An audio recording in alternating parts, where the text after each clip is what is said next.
مرشد مرید کا امتحان کب لیتا ہے؟ سامعین کرام، روحانی دنیا کے اندر مرشد اور مرید کا رشتہ بہت ہی گہرا ہوتا ہے۔ مرشد کے عشق میں مرید دنیا اور دنیا کی ہر چیز سے کنارہ کش ہو جاتا ہے اور مرشد اللہ کے نزدیک ترین ہوتا ہے۔ جب آپ اپنی زندگی میں کسی ایسے مرشد کو پاتے ہیں تو آپ کا دل بہت گوئی رہتا ہے کہ جیسے اس نے اللہ کو پایا ہے۔ یہ ہے کامل مرشد کی نشانی۔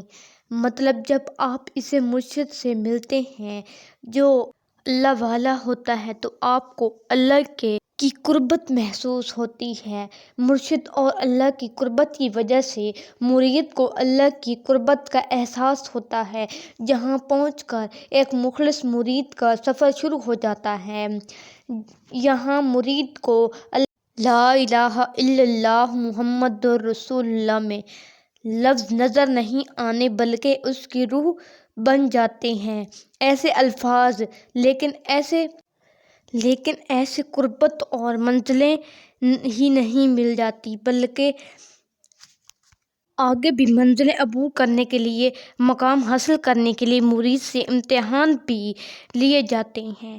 ایسے کم ہی مرشد ہیں جو مرید کا امتحان نہیں لیتے، آزمائش نہیں کرتے، کیونکہ ان کے ظرف سمندر سے زیادہ وسیع ہوتے ہیں۔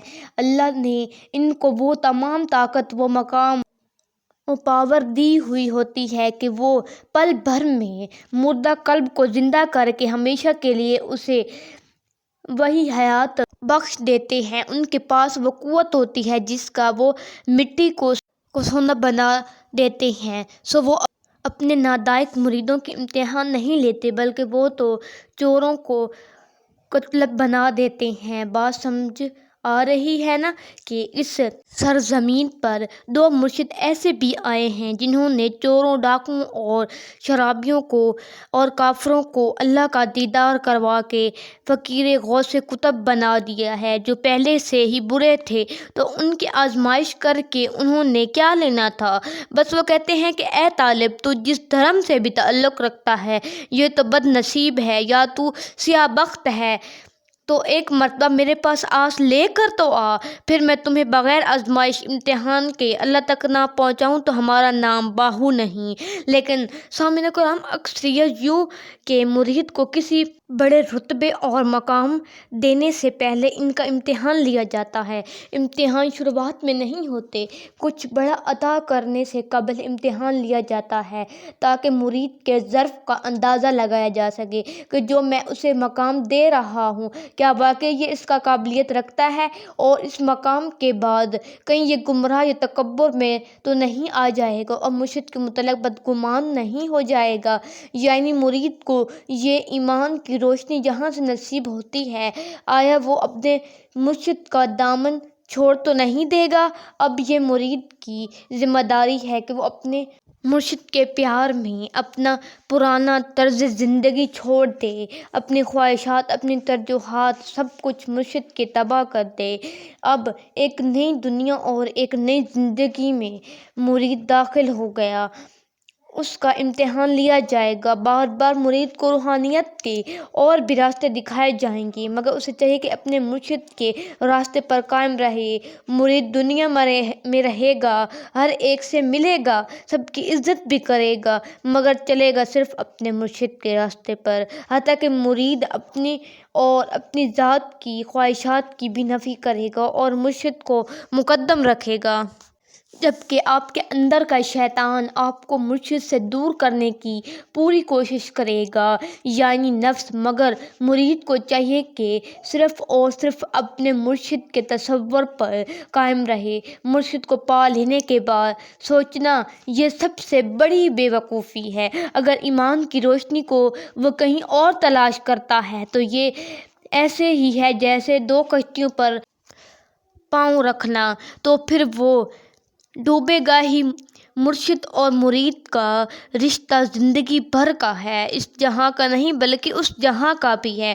مرید کی زندگی میں کچھ بھی ایسے نہیں ہونا چاہیے کہ جو اس کے دل میں موجود مرشد کے تصور خراب کرے۔ ہمیں ایک مرید کا امتحان لینے کا واقعہ کشول موضوع میں ملتا ہے، جس سے یہ چیز سمجھنے بہت آسان ہوتی ہے کہ دیکھیں، ایک مرتبہ حضرت جنید بغدادی سے قبض خاطر ہو گیا۔ ایک مرید ٹھیک ہے، اور اس نے سمجھا کہ اسے بھی مقام عالی حاصل ہو گیا ہے، اور اب وہ شیخ طریقت کا اب ضرورت مند نہیں رہا، مطلب کہ ابھی آج کے امتحان کے بعد اسے سب کچھ ملنا تھا۔ اب ایک جو سمجھے گا، جو چیز اتوار کو ملنی تھی وہ ہفتے کو سمجھ بیٹھا کہ مجھے ملے گی، جبکہ ہفتے کو امتحان تھا اور اتوار کو پاس اور فیل کا فیصلہ ہونا تھا۔